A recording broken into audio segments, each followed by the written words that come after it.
ये कहानी एक ऐसे शख्स की है जिसने अपनी जिंदगी को दूसरों के लिए वक्फ कर दी। आज के दौर में जहां लोग अपनी जमीन जायदाद और दौलत को बढ़ाने की दौड़ में लगे रहते हैं, वहां एक इंसान ऐसा भी है जिसने अपनी जमीन तक बेच डाली सिर्फ इसलिए कि गरीब तबके की बेटियों को सिलाई मशीनें मिल सके ताकि वो हुनर सीख कर अपने पैरों पर खड़ी हो सके। ये शख्सियत है हफीजुर रहमान। आदाब, मैं हूँ आपके साथ आमना फारूक और आप देख रहे हैं आवाज़ दी वॉइस।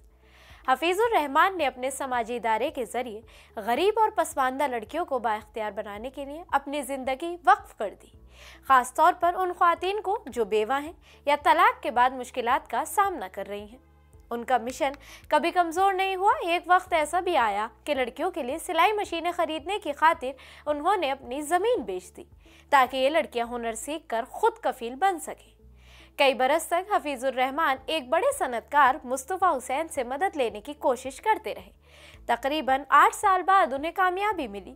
मुस्तफ़ा हुसैन ने न सिर्फ लक्ष्मी गत जन कल्याण संघ के लिए एक ट्रेनिंग सेंटर बनाने के लिए 15 लाख रुपए अतिया दिए, बल्कि सिलाई मशीनें और दीगर कई मंसूबों के लिए भी माली मदद फराहम की और आइंदा भी ताउन का वादा किया। सन 1995 में हफीजुर रहमान ने अपने साथी सरूबुद्दीन बिस्वास और 6 करीबी साथियों के साथ मिलकर इस तंजीम की बुनियाद रखी। इब्तिदा छप्पर के एक किराए के कमरे से की गई, जहां लड़कियों को सिलाई सिखाई जाती थी।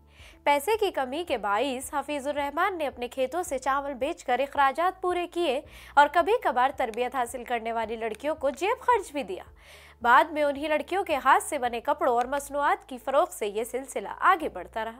1995 से लेकर 2020 के लॉकडाउन तक तकरीबन 2000 लड़कियों को यहाँ तरबियत दी गई। इसी दौरान 60 से ज़्यादा पसमानदा लड़कियों को सिलाई मशीनें भी दी गई, जिनमें मुसलमान और हिंदू दोनों शामिल थी। मुस्तफ़ा हुसैन के ताउन से तंजीम ने अपना ज़ाती ट्रेनिंग सेंटर कायम किया, जहां 40 सिलाई मशीनें मौजूद हैं और एक नया बैच तरबियत हासिल कर रहा है। कुछ लड़कियां अपनी पढ़ाई का खर्च खुद उठा रही हैं और सबका मकसद एक ही है, खुद मुख्तार बनना। ये इदारा सिर्फ पेशा वराना तरबियत तक महदूद नहीं है। हर महीने के आखिरी इतवार को डॉक्टर्स को बुलाया जाता है जो मुफ्त तिब्बी जांच, आंखों का मुआयना और अद्वियात फराहम करते हैं।